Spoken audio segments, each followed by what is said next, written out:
Thank you for joining us. I hope everybody's keeping safe and healthy in these unprecedented times that we're in. We have a great presentation for you. The topic for today's presentation is estate planning tips, what you need to know. This is a conversation that comes up with our clients all the time. It's a conversation that applies to everybody. At one point in our lifetime, we will have to deal with our estate matters. It is best that you handle your estate earlier so that you set yourself up for success and you set your beneficiaries up for success. Online with us, we have Jessica Lowe, lawyer and manager of estate planning at Solus Trust. Jessica has over 10 years of experience practicing law. Most of the time is in the field of estate planning. I've had the pleasure of knowing Jessica over a year. I met Jessica at an estate planning conference. She was presenting to a room full of professionals, finance professionals. So she's the perfect person to have with us tonight to speak to us about this topic. So thank you for being here, Jessica. Myself, my name is Nisreen Jabor. I am the principal and founder of Pertim Wealth Management. Pertim Wealth Management is a full financial services firm. We work with our clients on growing and protecting their wealth, and we've been doing it for over 12 years.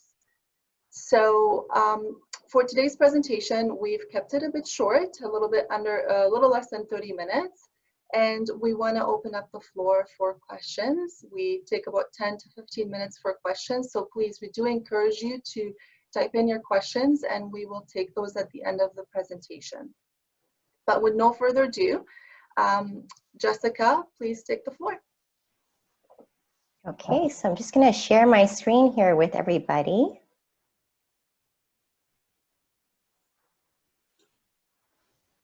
Okay.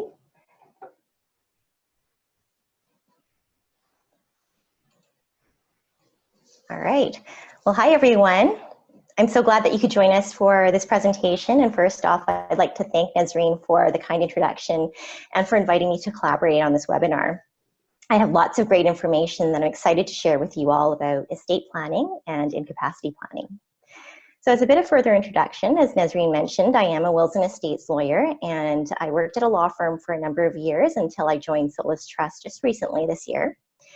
And you may or may not have encountered a trust company before, but what Solus does is that we assist with various key roles in our clients' estate planning when the time comes. And we can be named under a will as a professional executor, under a power of attorney, or as a trustee of different kinds of trusts.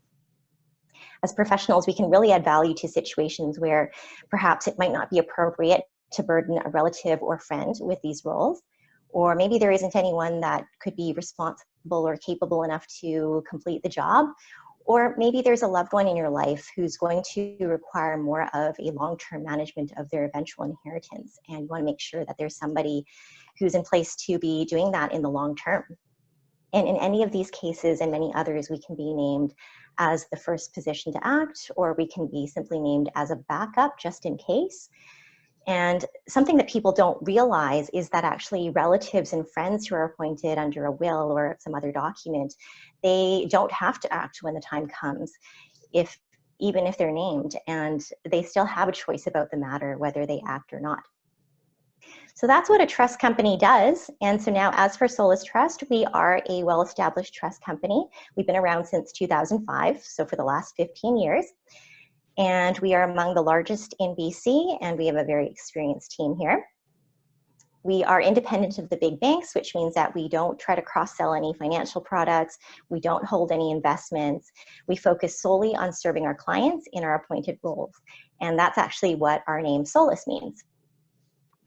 So as for what I'll be covering today, I'll be talking about what a will can do for you. Next, I'll be talking about the probate process. And after that, I'll talk about what forms part of your estate. So in other words, what's an estate asset? And I'll be finishing with incapacity planning. Because of the format of this presentation being online, it's actually a lighter version of a longer presentation than I normally would give. So if you have any questions, make sure you write it down so that you don't forget your question. And as Nazreen mentioned, we will have a time for questions at the end. But you can also feel free to reach out to me directly after the presentation, and I'd be happy to chat with you further if there is a topic that I haven't been able to cover or something that you just might not feel comfortable with asking online. So without further ado, let's talk about what the importance of having a will is. And so you may have heard that it's really important to have a will, but why is that exactly? If you're someone who has been putting this off, this is for you. So let's talk about some things that having a will can do for you that nothing else can. And I think the best way to compare that is to look at having a will versus not having a will. So the person in charge of your estate, when the time comes, if you have a will, that person is going to be your chosen executor. This is the person that you decide is going to be responsible and capable of managing the estate and looking after things for you. It can be a really big role, and I'll be talking a bit more about that in detail later. If you don't have a will, it's really just a series of question marks. You're hopeful then that a volunteer, maybe a relative or friend, will step up for the role. And in the rare case, it could be that more than one person is arguing for the job. If nobody volunteers, then it's the public guardian and trustee, which is a government agency which will be managing your estate subject to their fees. Next up, we have what's happening to your estate assets. So who your beneficiaries are going to be and how much they're going to get. In general, under a will, you get to decide who your beneficiaries are going to be and how much you want them to have.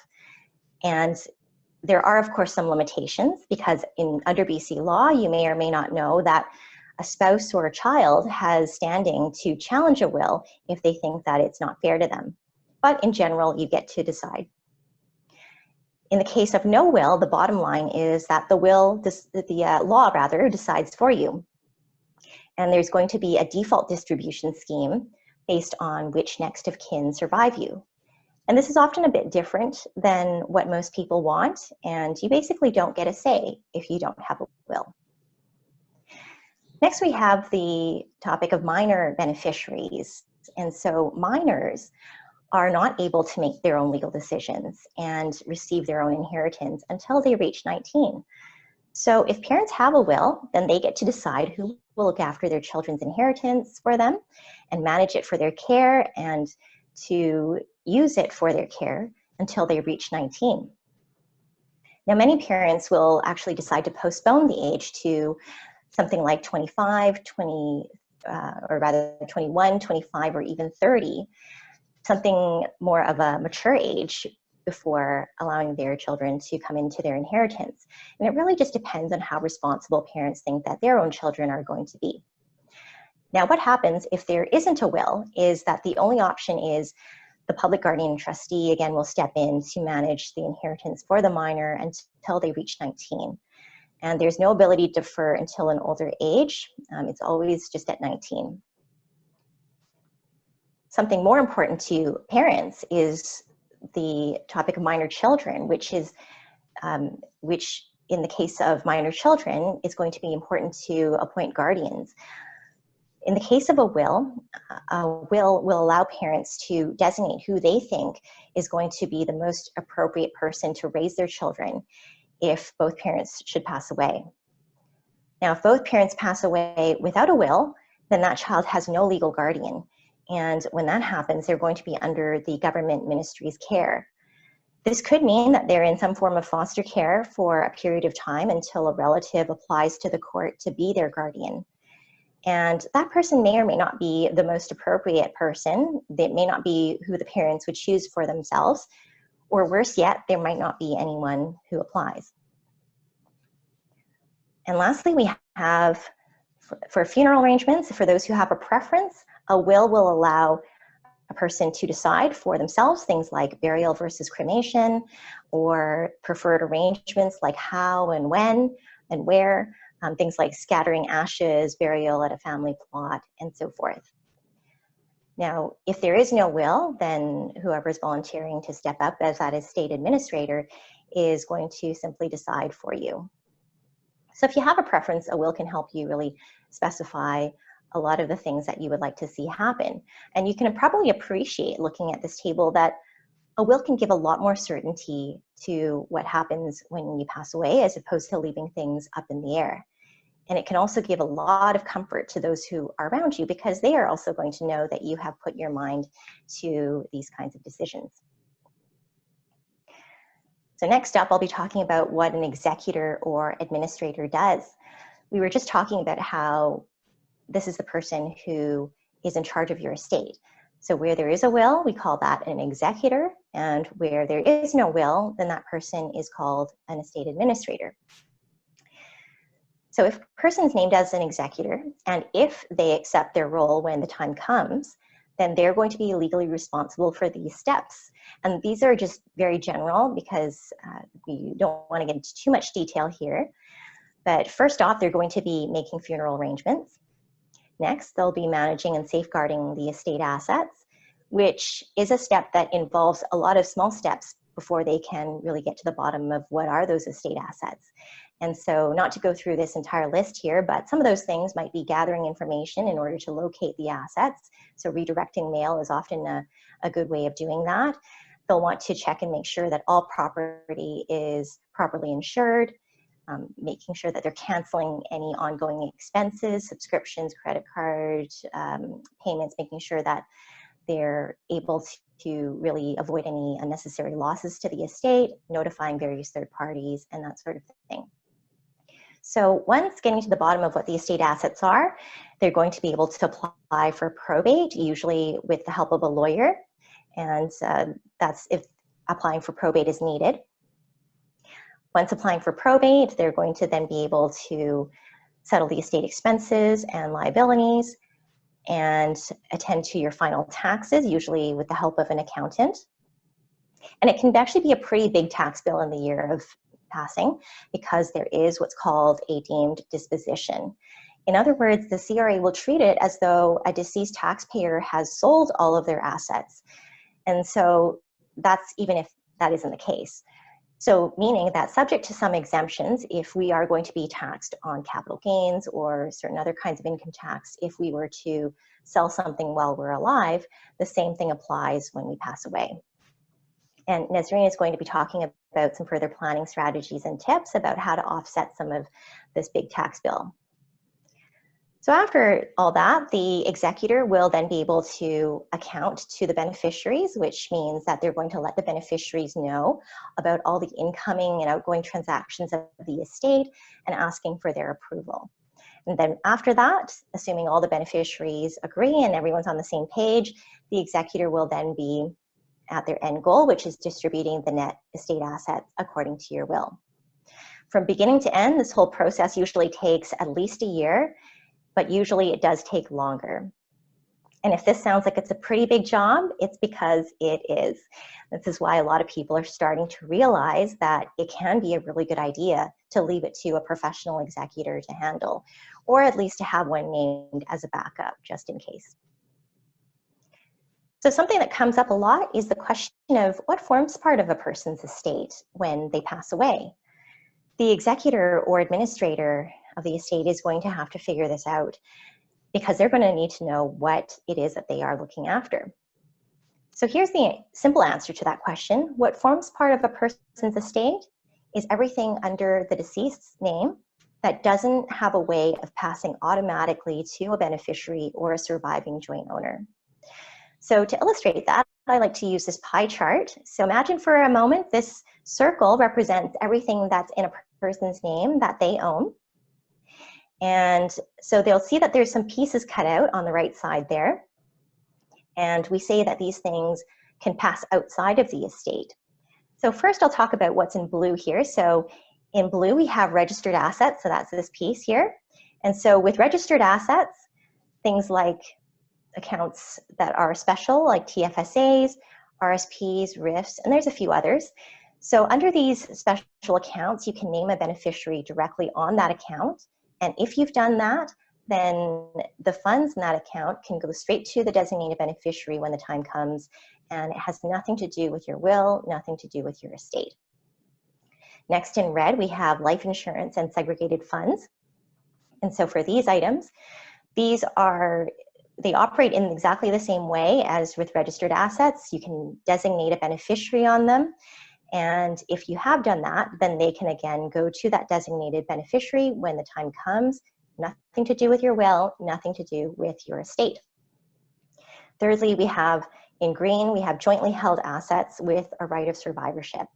And right of survivorship is key to this.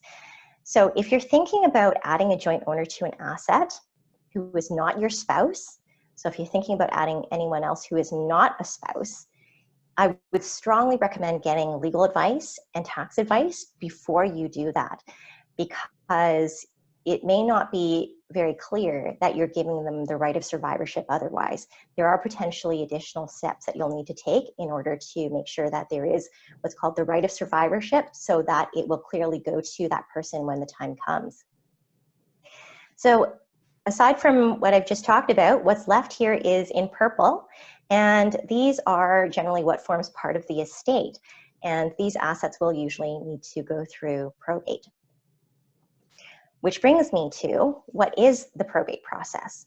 So in general, the reason for this process, of needing to go through this process, is that the executor or administrator is going to need the court to confirm that they have authority to act. And the court does this by issuing an estate grant, which is basically like a court order. And with that grant, they can go to any third party, like the land title office or the bank, and then be able to access and manage the estate assets to begin doing their job. Again, not to go into too much detail here, but these are the main steps. First, the executor will have to give notice to the beneficiaries that they're about to apply for probate. Next, they're going to be preparing and submitting the application to the court, again, usually with the help of a lawyer, which tells the court what the estate is all about.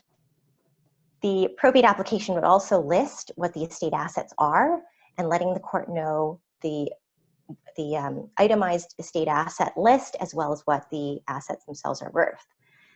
And this is significant because the court will then review the application and calculate the probate fees on the total value of the estate assets. And probate fees are approximately 1.4% of the total estate value. So if you're curious, this is how it's calculated. On any assets under $25,000, there's no probate fees payable.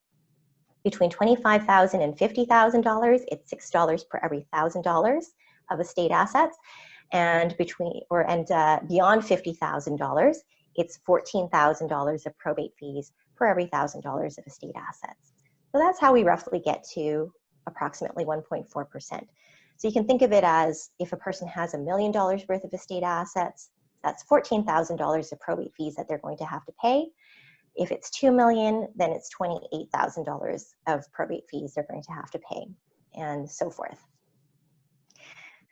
So after that, the executor will then pay the probate fees. And finally, assuming that everything else is in order and the court is satisfied, then they will issue the estate grant to the executor, and then the executor can begin their work. Okay, so we're going to shift gears now and talk about incapacity planning. Previously, we were talking about what happens when a person passes away, and now we're going to be talking about what happens if a person is still alive, but they become incapable. And what we're talking about here is mental incapacity. So in other words, if we are unable to make decisions or manage our own affairs, then what's going to happen in that case? Well, with incapacity, it can come about for any number of reasons.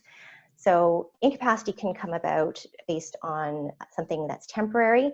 Maybe a person has had an accident, or they require surgery, and maybe they're unconscious for a period of time. It could be that someone's on medication so that they're not as clear-minded and not able to make their own decisions.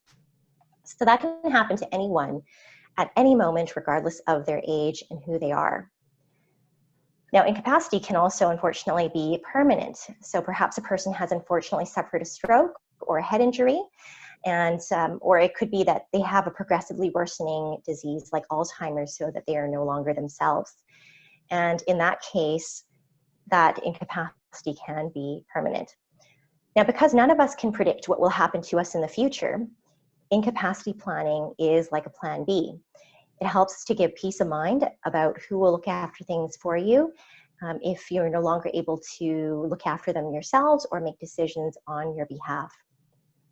The idea is to avoid a difficult situation of nobody being able to look after our finances or legal matters or support our loved ones or make decisions about our health care or personal care, whether to undergo a treatment versus another or any at all, or make decisions about where we live or how we're going to be cared for.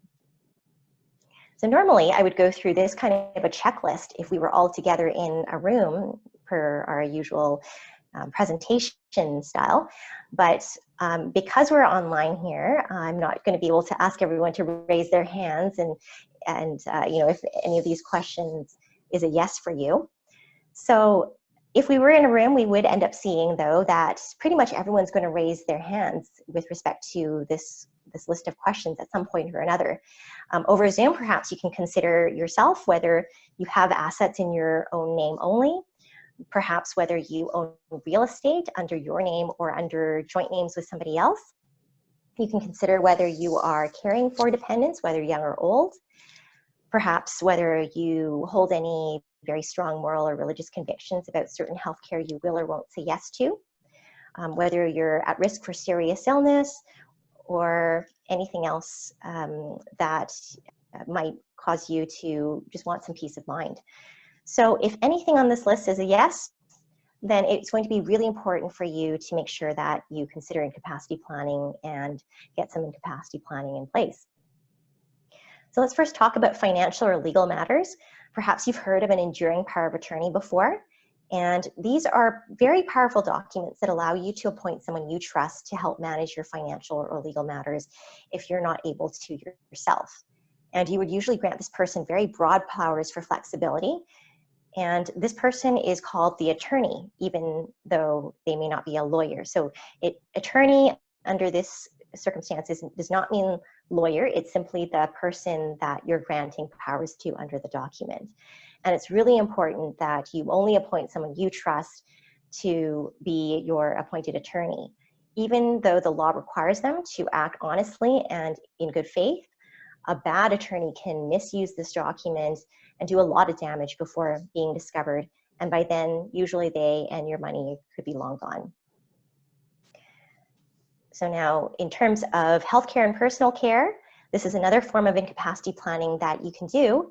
And for these kinds of decisions, if you are mentally capable, as you are now, you go to see the doctor for treatment, and they would have to ask for your consent for any kind of treatment or procedure, and you make decisions for yourself. And I think we're all pretty familiar with how that goes.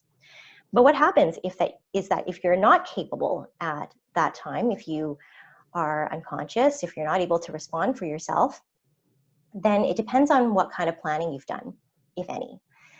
If you have not done any planning, then the law says that it's your next of kin who will be making your healthcare decisions for you. And there's a default list at law, starting at the top of the list with a spouse. And if you don't have a spouse, then it's adult children who get to make decisions for you. And following that, it would be parents. And if not parents, then siblings. And the list goes on. And this could actually be well and good if, assuming that you get along with anybody on that list and you don't really care who makes decisions for you in that list. But often the biggest concern that people have is that, well, what if my adult children are not on the same page all the time? And, in fact, they can often disagree. In that case, you could end up with a deadlock and no actual decisions being made. Or some people are also concerned with, what if I'm comfortable with one of my adult children making decisions, and I know it's going to be the right decisions, but maybe not so much another? Well, there's no priority ranking among adult children or anyone who is a relative in the same category. So it could end up being a case of whoever arrives first on the scene and is available, and that person will ultimately get to make your healthcare decisions. And there's also one big decision that default healthcare decision makers may not be able to make for you, and that's matters involving life support. In other words, when a person's in bad shape or on artificial life support, it's not going to be absolutely certain that they're going to be able to ask doctors to pull the plug or not to pull the plug.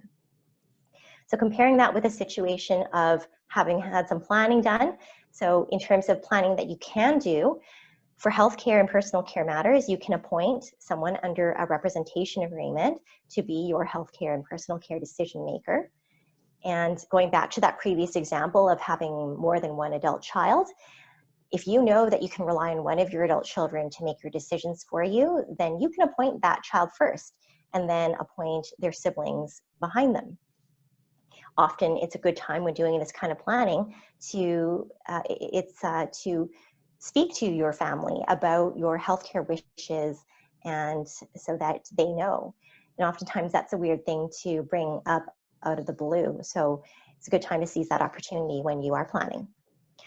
The main reason that people want to have a representation agreement is that they would like to have peace of mind to know that someone of their choosing is going to be able to make that judgment call of whether to pull the plug or not to pull the plug when the time comes.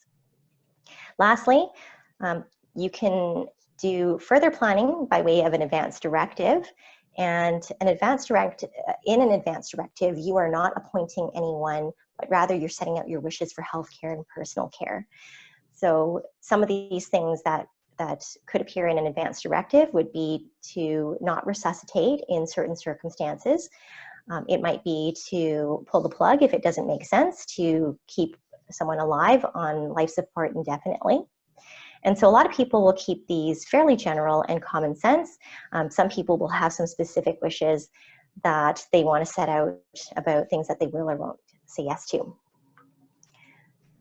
So I hope that all of you have learned something new today. If you haven't done any estate planning yet, or if your estate planning is outdated, I would really strongly encourage you to get your planning done sooner rather than later. And after today, if you have any questions about how to get started, you can feel free to reach out to me. While I no longer work at a law firm and cannot assist you directly with that planning, I'm still happy to point you in the right direction to talk to an appropriate lawyer. I would strongly suggest going to a lawyer who focuses on wills and estates law. Don't just go to any lawyer who's a generalist who maybe does estate planning some of the time, because this is a complicated legal area and you may not be as well served by someone who just does this kind of work once in a while. So thanks so much for your attention. That's it from me. And I'm going to hand it back over to Nazreen now, and she's going to be talking to you further about some other planning tips and strategies. Thank you, Jessica. That was some great information there. Again, it's tough conversations to have as far as incapacity planning and thinking of your executor, thinking of who you want to be as your guardian, but we do encourage you to kind of open up that conversation with your partners, open up the conversation with your family members, and take it step by step and get to a point where you have all that in place, because there's great value in doing that. So I'm going to jump into my part of the presentation here. A little disclaimer. All the opinions are expressed here are mine. Information can change without notice, and this is only for informational purposes. So I do advise you to seek the advice of a tax lawyer. Now, what I want to talk about is just a few strategies that you can implement to bypass probate or minimize your probate. Why do you want to do that? I mean, from our experience, the probate process can be really long and tedious, and in some cases it can take up to a year. And I mean,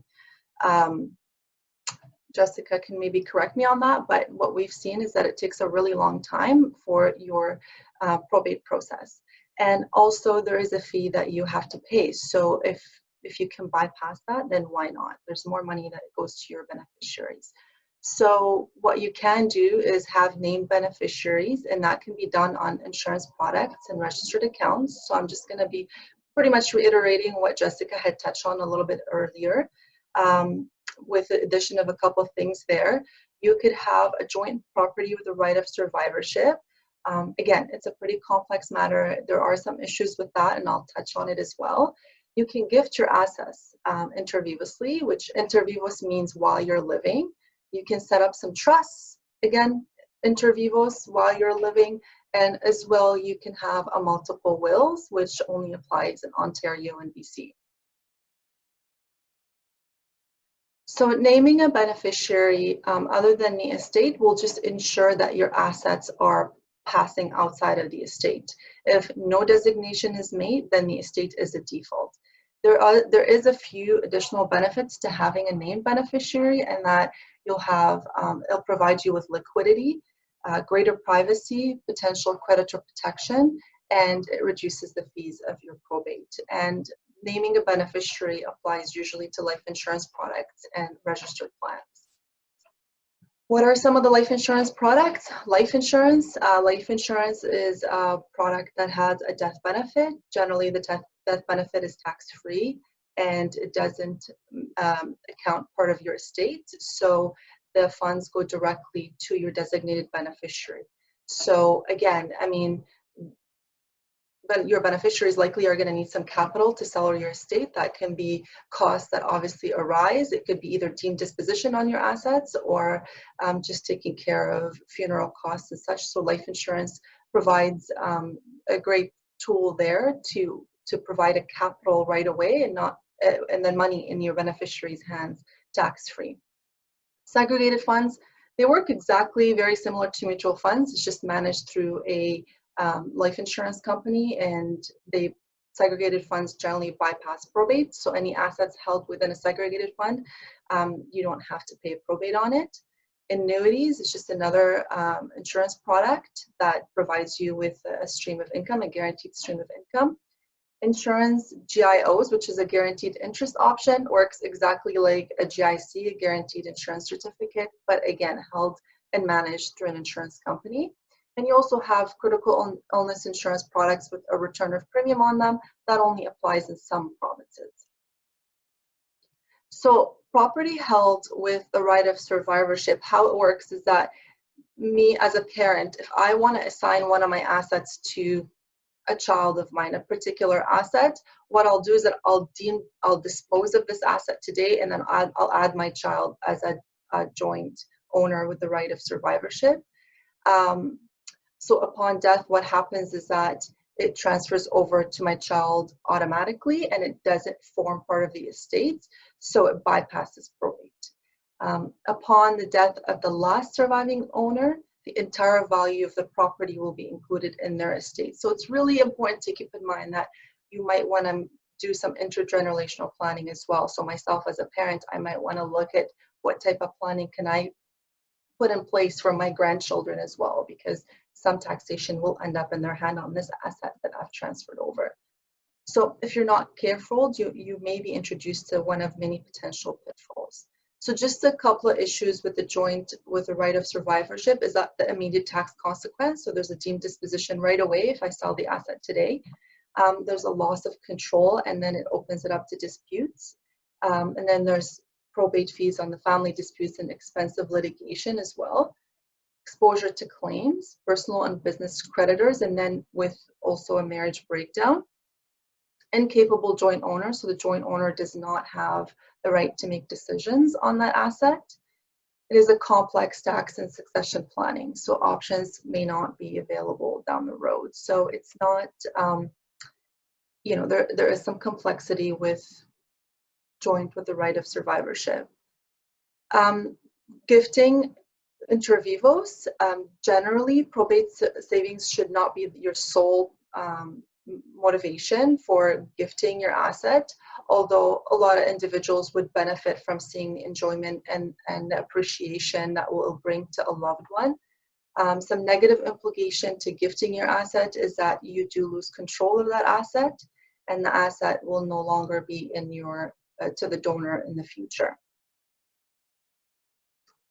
Inter vivos trusts, you have to be 65 years of age or older, and that come in two different trusts. There's the alter ego trust and the joint partner or common law trust.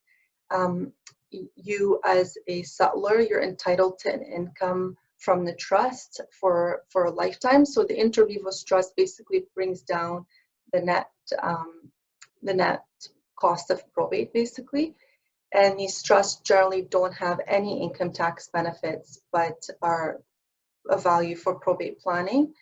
Additional benefits to the trust would be privacy, potential creditor protection, protection from claims of family members, and an alternative to managing a property under a power of attorney. Multiple wills, so Ontario and BC support the strategy of reducing probate. So how it works is that you would have a primary will and isolate those assets that require probate, and then you have a secondary will which provides the directions on how to distribute the other assets. So the intention is to have probate only apply to the primary will. The will must be carefully drafted by an experienced estate lawyer. And multiple wills are effective in sheltering the values of shares of private corporation and dealing with assets in separate jurisdictions. That wraps up my part of the presentation. So just in closing, I'm actually gonna stop sharing here and then we're gonna see if there's any questions.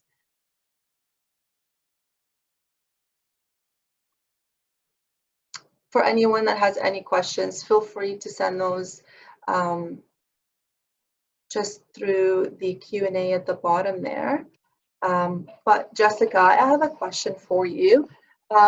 You know, I often get asked about wills and, you know, obviously there is a cost associated to go in a lawyer for a will. What's the difference? Why can't I just draft a will online? I mean, I can, but what's the benefit of going to a lawyer to draft the will? Yeah, a lot of people wonder. And, you know, people say things along the lines of, well, you know, what if I picked up a will kit, or, you know, what if I just pulled up some sort of template?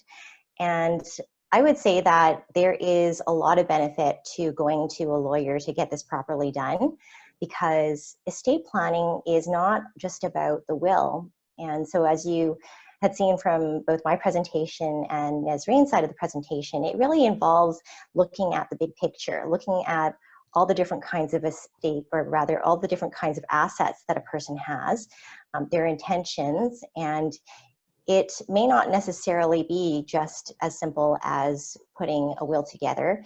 If there are other strategies that can be incorporated, looking at what kind of registered assets there might be, looking at what actually does form part of the estate and what doesn't, and seeing intentionally where one should leave it, whether outside of the estate or within. And so it can be a complicated thing to look at all of these things in the big picture. And that's really where a professional comes in to help break that down and make it a simple process by reviewing your situation and your intentions and really coming up with the best estate plan for you. So bottom line is that I have worked with executors in the past who are working with a will kit will, or a will that someone has just drawn up themselves. It can actually lead to a lot of complications because there are things that are not quite clear when a person drafts themselves, and you know, they don't necessarily know the law in the necessary way. And in fact, I've seen it cost the estate a lot more in order to fix those problems, and it can cause a lot of delays down the road. So don't recommend you just drafting up your own will if you can. Yeah, thank you for answering that. And just one more question here before we have our closing remarks. When it comes to an executor, if I were to be assigned an executor to an estate today and I'm not up for the job, what would you suggest I do?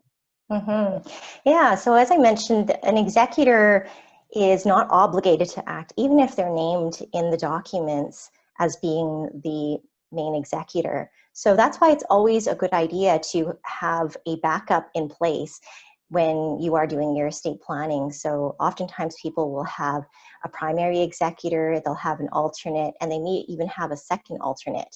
So if it's the case where you are the only executor, it's still okay for you to renounce, so long as, you know, perhaps you may feel more comfortable renouncing if there's someone else who can then volunteer for the job.